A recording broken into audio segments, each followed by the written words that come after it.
Welcome back to Race to Win, the sailing podcast where we use 3D replays of actual races to discuss tactics, rules, and more. Hey guys, I'm Julia, and today we are talking with six-time national champion Will Paxton about sail trim. Will is also a sailmaker and designer for the Quantum Loft in San Francisco, also known as Quantum Pacific. So we are super excited to be talking to Will and analyzing this race, which is a one design race on board his Express 27 in San Francisco Bay in light to moderate conditions, which is really odd for San Francisco Bay in November. And this is a Geovid, which is action camera footage time synced with the 3D replay and sailing analytics there on the right-hand side. If you aren't familiar with the Express 27, it's an ultralight displacement boat designed by Carl Shoemaker and first launched in 1981. These iconic boats are still very actively sailed today. So welcome to the podcast, Will. As I'm sure you know, everybody always wants to talk to the sailmakers and designers about sail trim. So let's start with upwind. Talk to me about your general upwind trim for the Express 27 in these kind of conditions. Well, it depends what you're trying to do. Early in the race, you'll see that in traffic, the traveler is closer to centerline, so we can sheet harder. And when you sheet harder, especially in the Express 27, that equals headstay tension. You ever notice if you're sailing upwind like this, as soon as you ease the main sheet, the headstay sags off, which makes the general get rounder and round up into the main. So there's a very careful balance in, again, not dragging rudder, and you want to be able to pull the leech of the sail tight to make the boat point, but not slow the boat down. So it's important to have a sail that's powerful down low and twisty up top. And on our boat, you can see we have a floating lead, so we can pull the clew of the Genoa inboard of where the standard track is. So both at the bottom of the sails are very flat and sheeted tight, and on both of them, you would find the top of the sail twisted open to maintain flow so you don't stall. So here's another upwind situation. You're just about to go around this leeward mark, and you are going to be totally gassed by another great sailor, Nick, on shenanigans. And even though you're being gassed, you managed to sail through his bad air and right on by. How did you do that?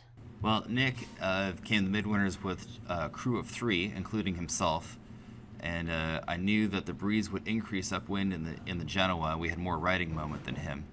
And it was my judgment here that the right side of the course was heavily favored for pressure and shift. We really wanted to go right, so tacking for clear air was the wrong move. Because we had more weight than him, we should be able to go faster, so I decided to make a move and foot through him. So that totally makes sense. You decide that it's a better move to just punch through the gas underneath. So let's take a look at the top view here, and we can see your track. And if you can just comment on that footing through the bad air. Well, it's important when you decide to foot through someone. I mean, usually the standard move at a leeward mark rounding is to tack for a clear lane, but when the right side is heavily favored, sometimes it's better to foot for a lane instead. And so it's important when you foot for a lane that you don't do it gently, make a radical move. You can see here we turned down 30-something degrees and went fast. And you don't put your bow up again until you're in totally clear air. If you go slowly looking for the clear lane, you'll go backwards, which will make it more expensive distance-wise to get to clear air. So you basically want to make a 30 to 45 degree move sometimes, foot very aggressively for clear air before you put your bow back up, if that's what you're going to do. Commit to it. Well, it sure looked like that technique worked for you guys. Let's look at another piece of your upwind leg here. You're just approaching the mark, and your crew is doing a great job of just hiking out like crazy. And then all of a sudden, your jib trimmer comes in and makes an adjustment. So what's that about?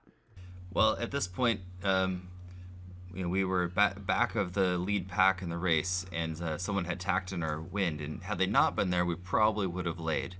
And so I was trying to figure out what the least worst things to do. If we could pinch up and make the mark, or tack twice, which was a less preferable option. So I had her come in, trim into full point, which is full point is Genoa touching the top spreader.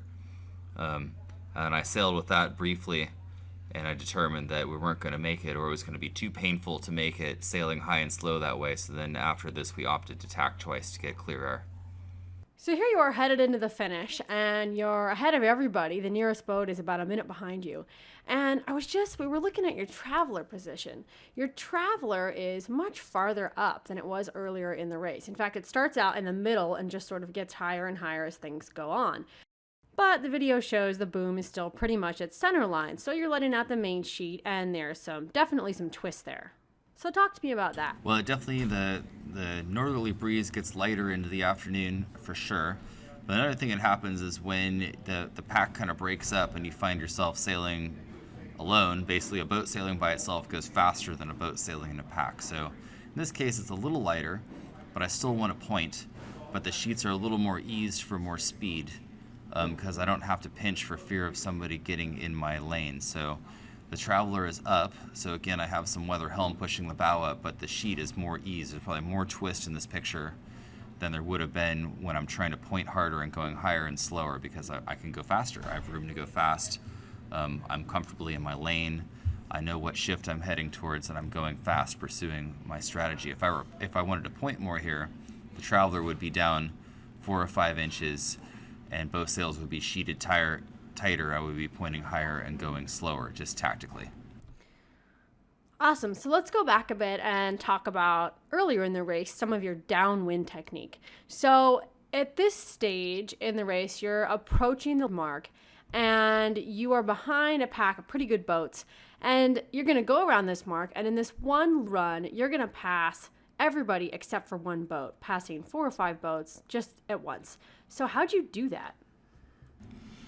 Well, as on the weather leg, we tried to get to the right, which is the east side of the course, because the puffs and the shift was to the right, which unfortunately was the only time in the race that did not hold true. So on the run, we stuck to our guns and we tried to be the first boat to jibe to get inside on the pressure and the header. And betting on the pack of 5 boats in the lead right in front of us would all stick together and slow each other down, which is what happened. Makes sense. So talk to me about your spinnaker trim in the video here. Well, it's very interesting in this video. I've never seen a perspective like this, but I'm noticing a lot how the main sheet we're squared back, and the main sheet and the spinnaker sheet are deflecting each other.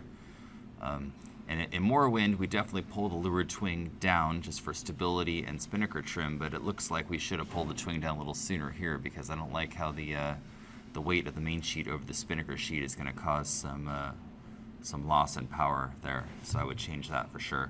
And also I see the boat is heel to leeward slightly or flat, which means to me it's pretty light running conditions. If it was a little windier, we would heel to weather.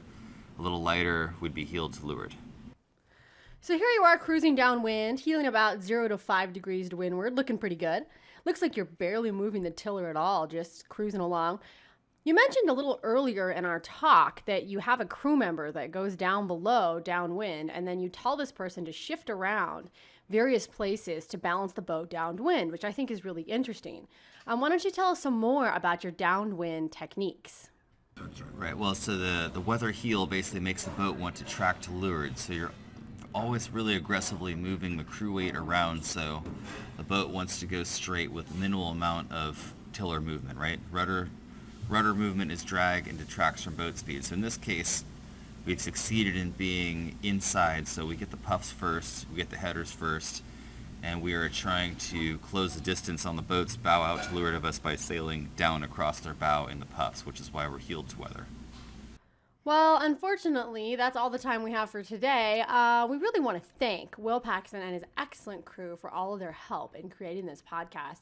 And we're hoping to hear from Will in the future, so stay tuned. See you next time. If you enjoyed this podcast, you can find more on our website, www.raceQs.com/podcast, or search for RaceQs on iTunes and click subscribe.